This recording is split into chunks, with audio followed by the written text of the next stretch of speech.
Gus Muhaimin tidak konsisten dengan pembangunan IKN, padahal dulu Gus Muhaimin juga ikut potong tumpeng. Assalamualaikum warahmatullahi wabarakatuh. Salam Om Swastiastu, Namo Buddhaya, salam kebajikan, dan salam sejahtera untuk kita semua.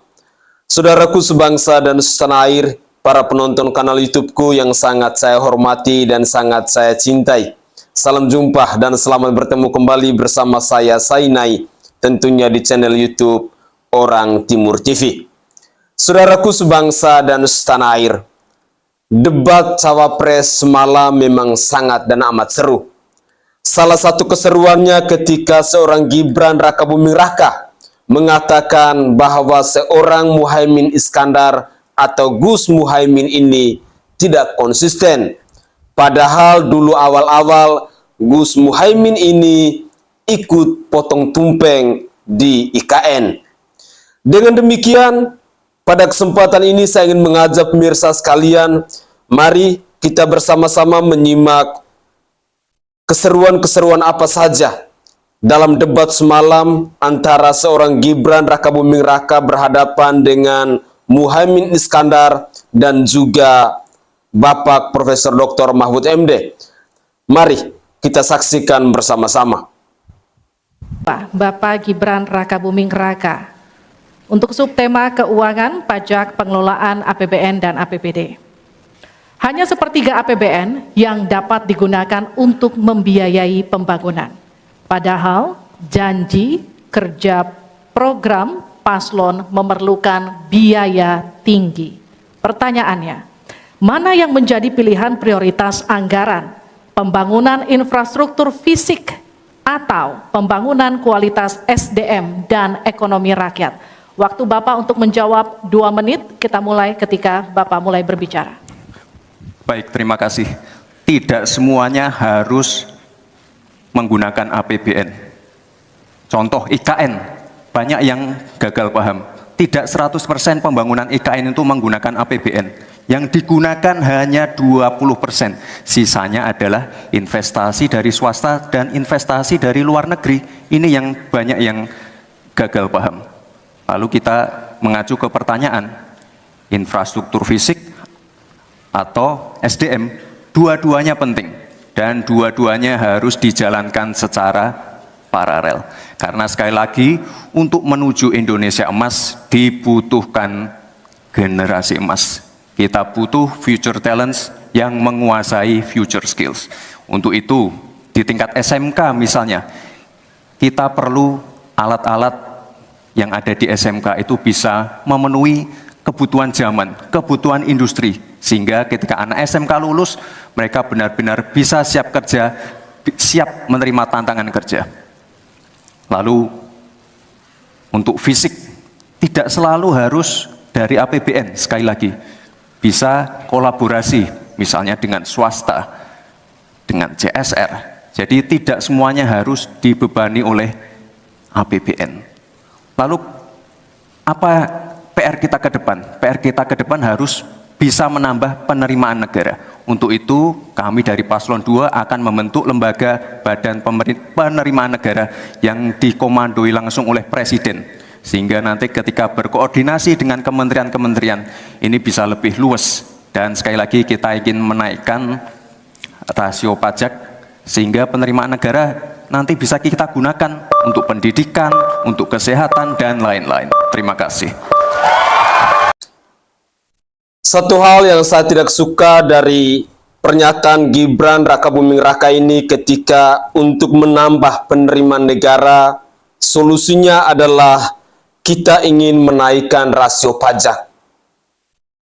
Sekali lagi, untuk menambah penerimaan negara, maka Paslon 02 akan menaikkan rasio pajak. Saudaraku sebangsa dan setanah air, apakah ini merupakan solusi yang tepat untuk menambah pemasukan di negara dengan cara untuk menaikkan rasio pajak?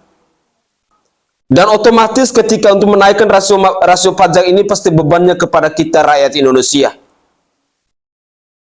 Dengan demikian saya mau katakan bahwa jangan pilih pasangan 02, karena ini adalah program yang akan menyusahkan kita rakyat Indonesia. Mari kita kritis, kita harus lebih cerdas, gunakan logika akal sehat kita untuk menambah pemasukan negara. Gibran Rakabuming Raka mengatakan bahwa kami ingin menaikkan rasio pajak. Enak benar dia bicara. Padahal kita rakyat saja susah setengah mati. Enak benar dia bernarasi. Rakyat saja susah sekali mau cari makan. Apalagi rasio pajaknya mau dinaikkan. Mari kita pertimbangkan baik-baik. Jangan sampai kita terjebak. Jangan sampai kita menyesal di suatu hari nanti. Mari kita lanjutkan lagi. Mohon tenang, masih ada waktu. Terima kasih. Saatnya menanggapi Pak Mahfud. Waktu Anda 1 menit dimulai dari Anda menyampaikannya. Mas Gibran, saya sangat tertarik tentang IKN dan itu bagus, harus kita laksanakan sebagai warisan dari Pak Jokowi. Tapi tadi saya tergelitik, anggaran untuk IKN itu hanya 20% dari APBN dan sisanya dari investor. Sejauh yang kita baca, sampai sekarang belum ada satupun investor yang masuk ke sana. Coba kalau ada sebut. Mohon tenang. Kalau ada sebutkan misalnya 2 atau 1 gitu, investor mana yang sudah masuk ke sana. Yang saya dengar justru ada ratusan ribu hektar tanah sudah dikuasai oleh pengusaha-pengusaha tertentu sekarang ini. Nah, saya setuju ke depannya itu agar mengundang investor, IKN harus diteruskan tetapi pendanaannya harus sesuai dengan tujuan semula, bahwa itu sebenarnya mengundang investor. Tapi sekarang ini yang sudah jadi itu semuanya dari APBN, sehingga memang diperlukan langkah-langkah perbaikan agar warisan baik Presiden Jokowi ini bisa kita lanjutkan. Terima kasih, selesai. Baik. Terima kasih. Kita masih lanjut. Mohon tenang. Selanjutnya giliran calon wakil presiden nomor urut 1 Bapak Muhaimin Iskandar untuk memberikan tanggapan. Waktu Anda 1 menit. Kita mulai ketika Anda mulai berbicara. Mohon tenang dulu. Iya. Saya baru tahu kalau boleh di sini juga. Supaya lebih dekat sama panelis. Bisa mulai. Jadi saya setuju bahwa yang paling penting bukan soal infrastruktur dulu atau SDM dulu. Yang paling penting dari ini adalah kemampuan membaca skala prioritas.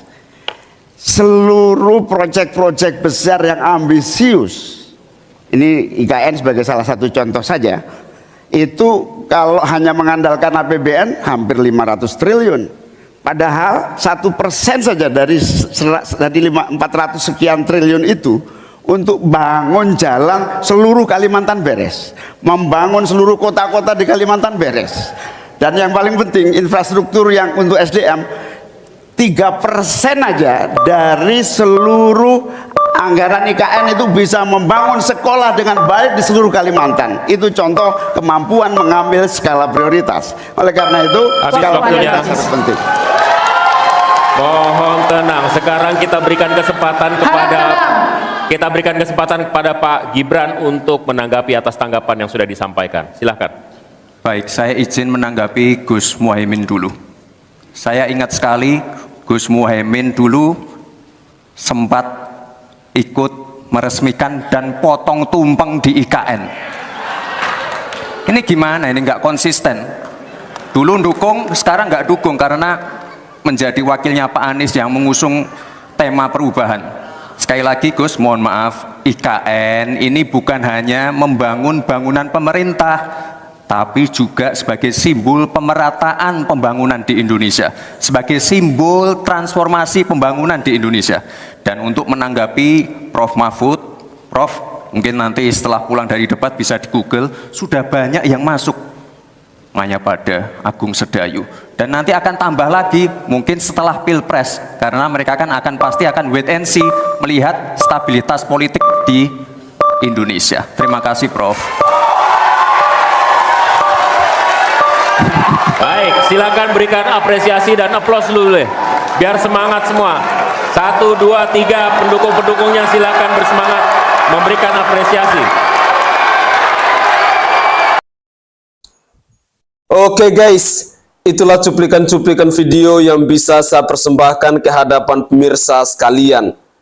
Dalam cuplikan video tadi kita mendengar bagaimana seorang Gibran Rakabuming Raka mengatakan bahwa seorang Gus Muhaimin atau Bapak Muhaimin Iskandar ini tidak konsisten. Dulu Gus Muhaimin ini ikut dalam acara groundbreaking atau saat pemotongan kue di IKN. Tetapi sekarang hanya karena Gus Muhaimin sudah masuk di koalisi perubahan bersama Bapak Anies Rashid Baswedan, akhirnya Gus Muhaimin malah berontak, malah tidak setuju jika IKN itu harus bangun di Penajem, Kalimantan Timur. Karena menurut Gus Muhaimin, lebih baik dana APBN itu dipergunakan untuk pembangunan infrastruktur jalan raya yang ada di Kalimantan. Lalu pada poin yang kedua, ketika kita menyimak bersama-sama di mana Bapak Profesor Dr. Mahfud MD bertanya tentang investor yang masuk di IKN. Kenapa seorang Mahfud MD harus bertanya demikian? Karena beberapa minggu yang lalu kita mendengar apa yang disampaikan oleh Presiden Joko Widodo. Beliau mengatakan bahwa belum ada investor yang masuk dalam pembangunan IKN ini. Tetapi tadi kita menyaksikan bersama-sama dan kita mendengarkan bersama-sama bahwa di IKN itu sudah ada investor, yang salah satunya adalah Agung Sedayu Group. Mungkin ini adalah investor swasta yang ada di Indonesia, tetapi untuk investor asing sampai hari ini saya yakin belum ada. Hal penting yang ingin saya tegaskan di sini, kenapa saya mau katakan bahwa ada perencanaan yang mungkin sudah diatur secara sistematis oleh paslon 02, yang salah satunya adalah menaikkan rasio pajak. Pasti yang akan menjadi beban adalah kita masyarakat Indonesia. Dengan demikian, saya berharap agar kita rakyat Indonesia patut dipertimbangkan jika kita mau mendukung atau mau memilih pasangan 02. Secara terang benderang, Gibran Rakabuming Raka yang adalah cawapres dari Prabowo Subianto ini mengatakan bahwa untuk menambah pemasukan negara dengan cara menaikkan rasio pajak. Dan pajak-pajak itu pasti kita rakyat yang kena imbasnya, karena kita yang harus bayar. Mari gunakan logika akal sehat kita, jangan sampai kita terjebak dan kita menyesal ketika Prabowo Subianto dan Gibran Rakabuming Raka sudah berkuasa di negara ini. Saya Sainai dari Provinsi Nusa Tenggara Timur, saatnya kita yang rakyat jelata harus berani untuk bersuara. Salam hormat, salam NKRI, dan salam Pancasila untuk kita semua. Tetaplah semangat dan jangan lupa untuk selalu berpikir waras.